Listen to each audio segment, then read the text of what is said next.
বলো। আমিও বাকিটা জীবন তোমার সাথে থাকতে চাই, কিন্তু মানুষের কিছু চাওয়া হয়তো সবসময় পূরণ হয় না। তুই এখন আমেরিকা গেছিস, সেটেল, ভালো চাকরি করিস, সবাই এখন খোঁজ খবর নেই। দাওয়াতে মানুষগুলো এমন কেন? মানুষগুলো এমন কেন? সেই প্রশ্নের উত্তর আমিও খুঁজছি। আমি আমেরিকাতে যে জবটা করতাম, যে কোম্পানিতে জব করতাম, ওনারা আসলে কর্মী ছাঁটাই করেছেন। আনফরচুনেটলি প্রথম যে কর্মীটাকে ছাঁটাই করেছেন ওইটাই আমি। আমার যেতে হবে। কোথায়? আমার একটা দরকারি কাজ পড়ে গেছে, সেখানে যেতে হবে। হঠাৎ কাজ পড়ে গেল? তোমার সাথে আর 1 মিনিট এখানে বসা আমার পক্ষে সম্ভব। আমি আসি।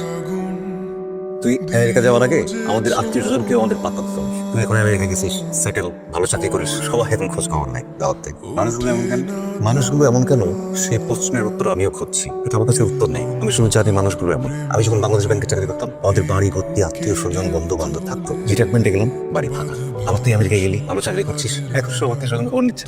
এই যে তোর বড় চাচা দাওয়াত দিচ্ছে, কেন দিচ্ছে? কারণ তার মেয়ে আছে, MBBS পড়ছে, ওর সাথে তো বিয়ে দিতে চায়। দেখো, আমার বড় ভাই হলেও আমি কিন্তু সঙ্গে নেই, আমি রাজি না। মাত্র তো আমেরিকা থেকে আসলাম, 1 সপ্তাহ হলো তো, আর কিছুদিন যাক, তারপর কথা বলবো। লং ডিস্টেন্স রিলেশনশিপ, তুমি আবার যদি বিদেশ চলে যাও, পরে যদি না আসো, এটা তো হতে পারে না, তাই না? তুমি আমাকে বিশ্বাস করো না? বিশ্বাস করি তো, কিন্তু আমি না আমাদের সম্পর্ক নিয়ে একটু ইনসিকিউরিটিতে পড়ছি। ইনসিকিউরিটি? দেখো, তুমি তো আমেরিকাতে থাকো, ওখানে অনেক মেয়ে ফ্রেন্ড আছে তো। এদিকে দেশে আসার পর একের পর এক প্রেমের প্রপোজাল পাচ্ছ, বিয়ের প্রপোজাল পাচ্ছ, এসব নিয়ে আমি ইনসিকিউরিটিতে পড়ছি। কেন? আমি তো তোমারই। তাহলে একটা কাজ করো, এঙ্গেজমেন্ট করে ফেলো, আর না হলে বিয়ে করে ফেলো। দুইটার যে কোনো একটা তোমাকে করতে হবে। কি বলো, কি ভাবছো? আমি তাহলে আজ রাতে আমার পরিবারের সাথে বসি, রাতে বসে কি করবে? আমাদের ব্যাপারে কথা বলবো। তোমার পরিবারের সাথে না মানে? আমি না কেন? বিয়ে করছো, ফ্যামিলি ভালো, দেখতে ভালো, না করার তো কোনো কারণ দেখছি না। দেখো, আমি তোমাকে ক্লিয়ার করে একটা কথা বলে দিচ্ছি, তুমি যদি আমাকে বিয়ে না করো, পরে যদি পোল্ট্রি খাও, তাহলে কিন্তু সোজা তোমার বাসায় গিয়ে উঠবো। এমন পরিস্থিতি আসবে না। না হলে ভালো, তবে আমার মনের যত কথা ছিল সব সোজা সাপটা আমি তোমাকে বলে দিয়েছি।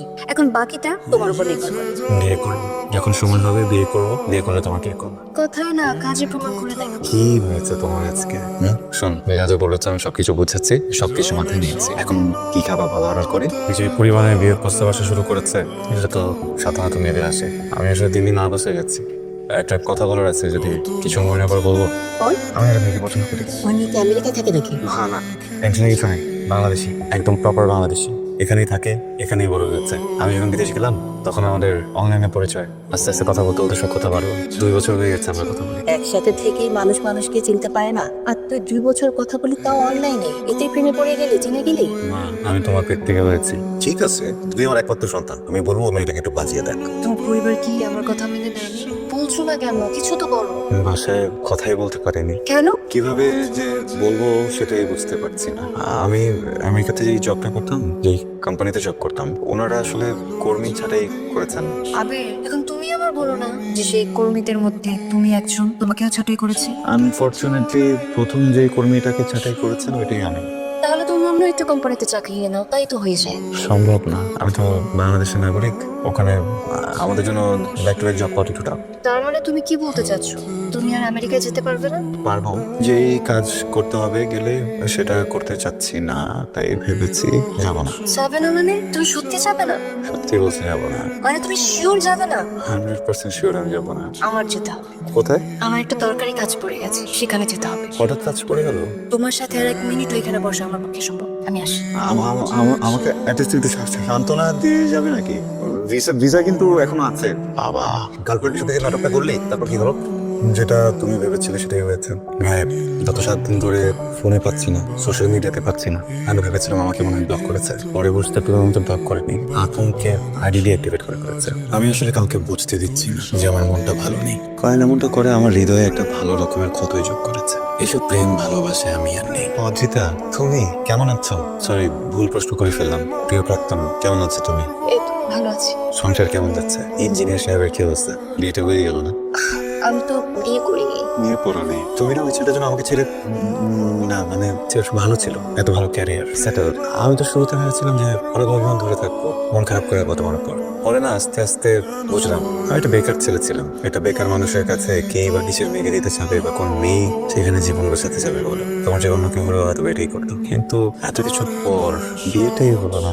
সরি, তোমার জন্য অনেক কষ্ট লাগছে। আমি শুনেছি তোমার নাকি আমেরিকার চাকরিটা চলে গেছে। স্যার, কি করে জানলে তুমি? কে বলেছে তোমাকে? এক্সের খবর তখন নিজে নিতে হয় না, বাতাসের মাধ্যমে হয়তো কানে এসে বলে দিয়ে যায়। অদ্ভুত এক বাতাস। খুব কমপ্লিকেটেড বাতাসটা, সবার জন্য এক না, কারণ এই বাতাসটা আমার অঞ্চলে কখনোই আসে না জানো। সেই বাতাসটা পাওয়ার জন্য হয়তো বিশেষ কোনো পরিস্থিতি থাকতে হয়, যে পরিস্থিতিতে আমি আছি তুমি হয়তো নেই। আতো আবি, আমি একটা কথা বলার জন্য তোমার কাছে এসেছি। বলো না। আমি না অনেক আগে তোমার কাছে ফিরে আসতে চেয়েছিলাম, কিন্তু একটা দ্বিধাদ্বন্দ্বে ভুগছিলাম, যাবো কি যাবো না, যাবো কি যাবো না, পাবো কি পাবো না, পাবো কি পাবো না। তবে ফিরে না এসে ভালো করেছি, কারণ ফিরে আসলে তুমি ভাবতে আমি হয়তো তোমার এত বড় চাকরি আর ক্যারিয়ারের জন্য ফিরে এসেছি। এখন তো তোমার চাকরিটা নেই, তুমি বেকার। তোমার চাকরি চলে যাওয়াতে তুমি সহ বাকি সবাই কষ্ট পেলেও আমি কিন্তু মনে মনে খুশি হয়েছি, যতই মুখে বলি স্যার। আমি জীবনে যে জিনিসটা হারিয়েছি, যে মানুষটাকে হারিয়েছি, যে ভালোবাসাটা হারিয়েছে, সেটাকে আবার ফেরত পেতে পারি। এত ডাউনফল চলছে তোমার? না, একদমই ডাউনফল চলছে না। আমি বিজনেস করছি, ফুল প্রফিট চলছে। বিজনেসের টাকায় একটা ফ্ল্যাট কিনেছি, গাড়িও কিনেছি, ভালো আছি। তাহলে তো খুবই ভালো ভালো। এখন তো তুমি আরো ভালো ছেলে পাবে, ইঞ্জিনিয়ার আর্নিংস। ওকে, দেখো হয়তো একজন ডক্টর হয়ে যেতে পারে, বা হয়তো আরো ভালো কেউ। আমার জীবনে অনেক টাকা আছে, সচ্ছলতা আছে, তারপরও না ভেতরে একটা অভাব কাজ করে, একটা ভালো মানুষের অভাব। যে মানুষটার পকেটে টাকা না থাকলেও দেওয়ার মতো থাকবে অনেক সুখ শান্তি, যে সুখ শান্তি নিয়ে পুরো একটা জীবন পার করা যায়। আমি না বুঝে গেছি, আসলে জীবনে চলার জন্য টাকার দরকার আছে, কিন্তু ততটুকু দরকার যতটুকু দিয়ে 3 বেলা খেয়ে বাঁচা যাবে, ঠিক ততটুকু।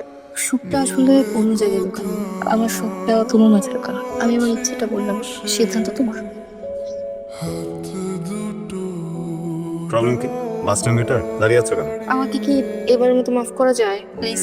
এই কাপে চা শেষ, সামনে যাই আর কাপ চা খাই। কলিজা সিঙ্গারাটা না অনেক মজা ছিল, তাই না বলো? ওদের বেস্ট কি জানো? চাটনিটা, তেঁতুলের চাটনি। আচ্ছা না, আইসক্রিম খেলে কেন? আমি তো এখন চাইলেও আইসক্রিম খেতে পারবো না, কেন? আমি গলা বসে যাবে না, বয়স হয়েছে তো, আমাদের আর কত বয়স হয়েছে? তাই না?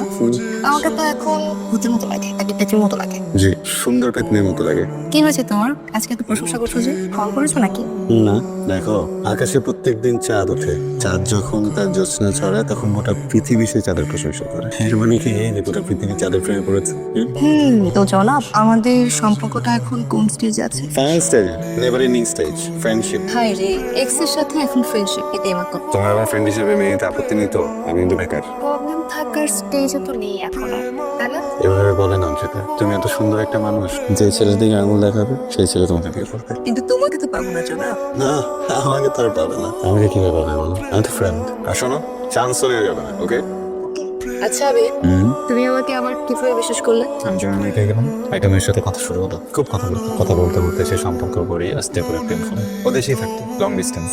আমি যখন আসবো, আমার আসার কথা শুনে আমি খুবই এক্সাইটেড ছিল। আমার আসার পর খুব খুশি হলো, কিন্তু বাবা কেন যেন হঠাৎ করে কি ভেবে আমাকে একদিন বললেন যে মেয়েটাকে একটু বাঁচিয়ে দেখো, মেয়েটা একটা পরীক্ষা না।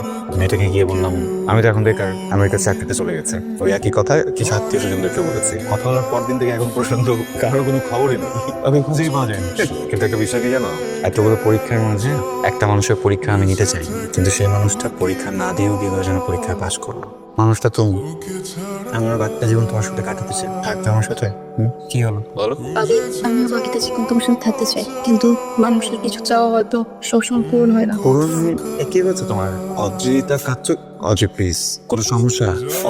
অদ্রি বলো না প্লিজ। বলবো তোমাকে, চোখটা একটু বন্ধ করবে? সরি। তোমার চোখটা একটু বন্ধ করবে? অদ্রি চলে যাও। অদ্রিতা, অদ্রিতা।